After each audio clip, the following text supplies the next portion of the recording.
राजनीतिक तौर पर। जी हां, बात उमा भारती की। उमा भारती देश की दिग्गज नेता रही, वो मध्य प्रदेश की पूर्व मुख्यमंत्री भी रही। देश में 2014 में जब प्रधानमंत्री मोदी की अगुवाई में देश में बीजेपी की सरकार बनी तो उमा भारती को केंद्रीय मंत्री बनाया गया। इसके पहले भी वो केंद्रीय मंत्री रहे हैं, अटल बिहारी वाजपेयी की सरकार में भी वो केंद्रीय मंत्री रही। लेकिन धीरे धीरे उमा भारती को अलग थलग कर दिया गया। एक बार फिर से उमा भारती अब सक्रिय है। मुझे जो आभास होता है या लोगों को जो आभास होता है, लोग जो चर्चा कर रहे हैं कि वो अपने अस्तित्व की लड़ाई लड़ रही है। देश और मध्य प्रदेश की सियासत में वापसी के लिए छटपटा रही। उमा भारती लंबे समय से आपने देखा कि मध्य प्रदेश में शराबबंदी को लेकर अपनी धमक जमा रही है।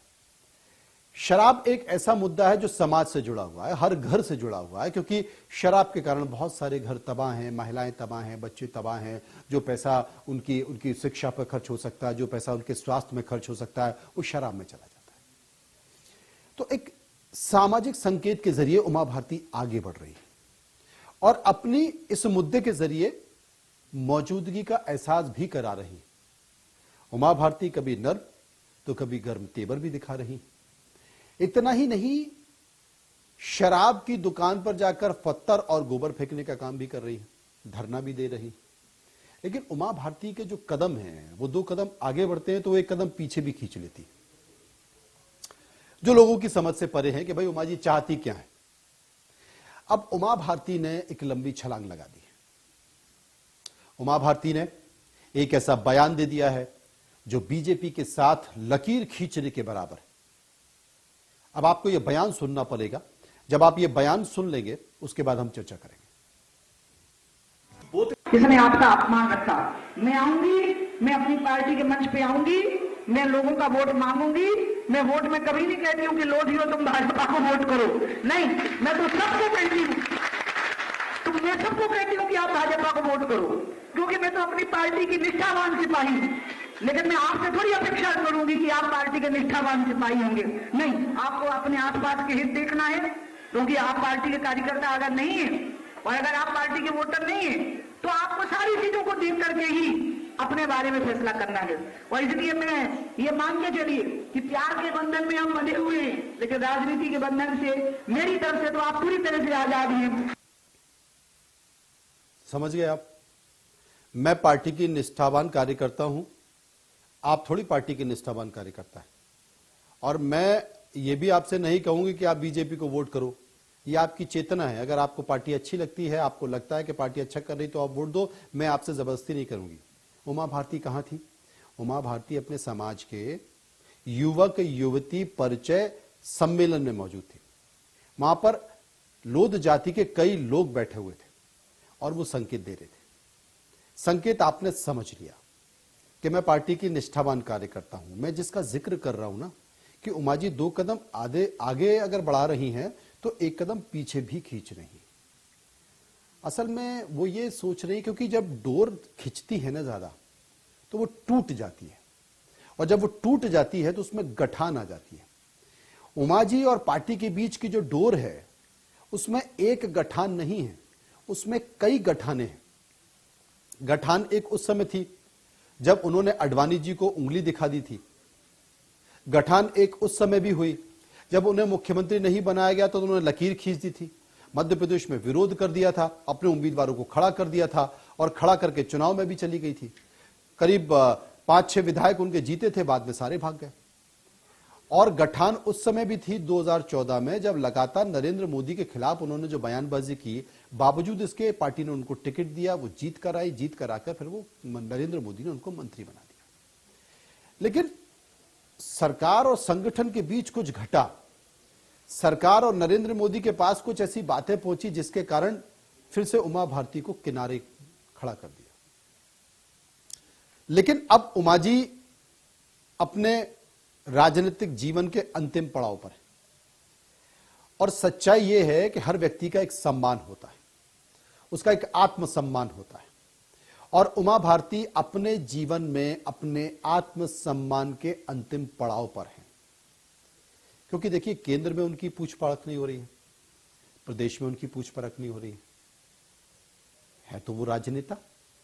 पिछली बार अगर उन्होंने चुनाव नहीं लड़ा या पार्टी ने उन्हें नहीं लड़ाया तो अब तो वो बोल चुकी हैं कि वो चुनाव लड़ेंगे, और इस बार वो उत्तर प्रदेश नहीं जाएंगे। पिछली बार तो मध्य प्रदेश के नेताओं ने और पार्टी ने तय कर उनको उत्तर प्रदेश भेज दिया।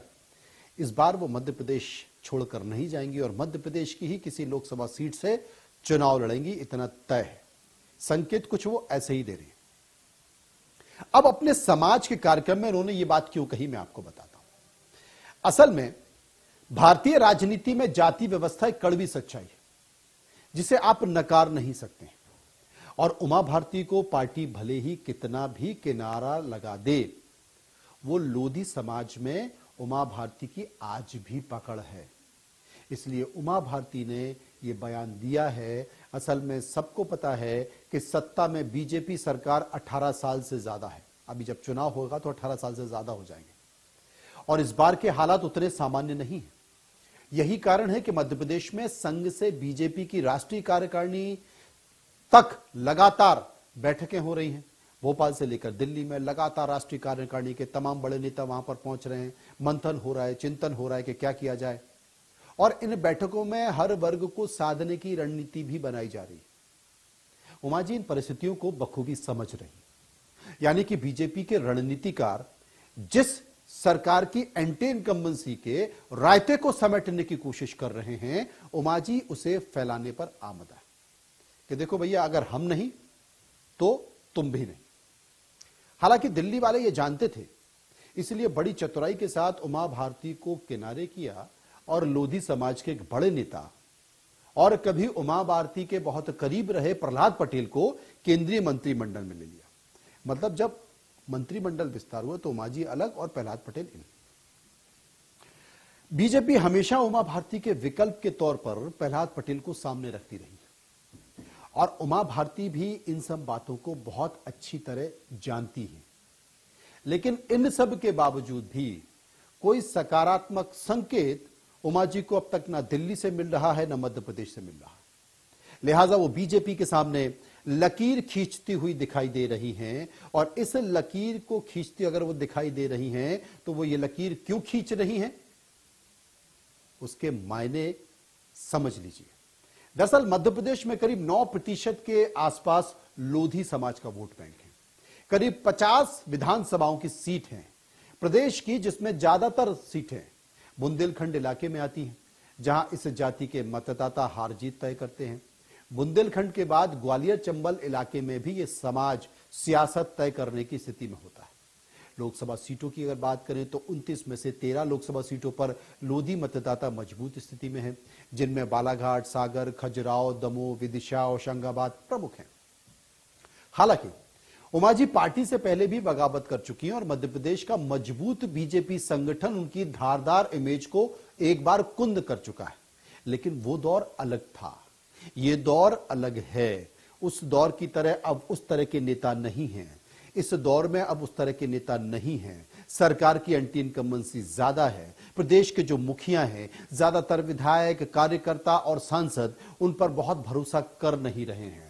दिल्ली वाले क्या सोच रहे हैं उन्हें पता नहीं है। सब अंदर ही अंदर अजीब सी स्थिति में है। इसलिए 2018 के विधानसभा चुनाव बताते हैं 2018 के विधानसभा चुनाव बताते हैं कि बीजेपी और कांग्रेस की हार जीत बहुत नजदीक अंतर में थी, और इस नजदीक अंतर में उमा भारती और उनके समाज के वोटरों की नाराजगी क्या बीजेपी झेल पाएगी?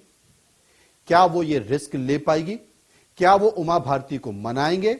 इसके लिए इंतजार करना पड़ेगा। लेकिन यह समय, यह विधानसभा चुनाव उमा भारती के लिए आत्मसम्मान का होगा, क्योंकि यह अंतिम आत्मसम्मान की लड़ाई है और 2023 अगर निकल गया फिर पार्टी नहीं पूछती है।